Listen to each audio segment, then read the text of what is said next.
প্রিয় বন্ধুরা, তোমরা কি জানো ছেলেদের হোক বা মেয়েদের হোক কার, কোথায়, কখন, কী জন্য, কী হলে তারা খুব আনন্দ পায়?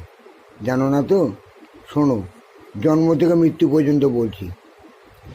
তুমি জানবে, একটা বাচ্চা জন্মালে তখন বাচ্চাদের যদি হঠাৎ দাঁত গজায় খুব আনন্দ পায়, খালি সবাইকে দাঁত দেখায়। আবার যখন কথা ফুটবে, কথা বলতে শিখবে আদো আদো ভাষায়, তখন সবাইকে বিভিন্ন কথা বলে শোনাবে, আবার হাসবে। আবার আনন্দ পেলেও খুব আনন্দ করে, হা করে হাসে, খেলে ধুলে, খুব আনন্দ। এগুলো যে নতুন জিনিস। হ্যাঁ, তারপর দেখো লেখাপড়া যখন করে, তখন যখন পাস করে ক্লাসে উঠবে তখন খুব আনন্দ পায়, সকল বন্ধু বান্ধবদের সঙ্গে মিশে খুব আনন্দ পায়।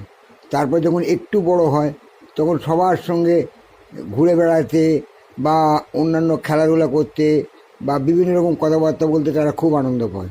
তারপর যখন কিশোরী থেকে যৌবনের দিকে আসে তখন দেখবে মেয়েদের বুকে নতুন মাই উঠলে খুব আনন্দ পায়।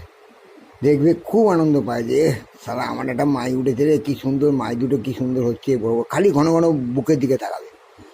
আর ছেলেরাও তাই, ঠিক এইগুলো হয়ে যাওয়ার পর যখন তারা কৈশোর থেকে যৌবনেও পদার্পণ করে তখন দেখবে ধনে চুল গজালে খুব আনন্দ পায়। আর ধনটা খুব খাড়া হয়, মাঝে মাঝে খাড়া হয়, তখন তোরা ভাবে উফ সারা কী খাড়া হচ্ছে, কী খাড়া, খালি হ্যান্ডেল মারে, খালি হ্যান্ডেল মারে। এই হচ্ছে কার, কোথায়, কী জন্য, কবে, কী করলে ওরা আনন্দ পায় বা আনন্দ থাকে। এটা তোমাদের কাছে পুরো ডেসক্রিপশান করলাম, তোমরা ভালোভাবে চিন্তা করে দেখো। এগুলো কিন্তু বাস্তব সত্যি কথা, খারাপ মনে করো না আমাকে, বুঝলে? এগুলো হচ্ছে ধর্ম, যৌবনের ধর্ম, সংসারের ধর্ম, সমাজের ধর্ম, প্রত্যেকটা মানুষের ধর্ম। এগুলো হবেই হবে প্রত্যেকের।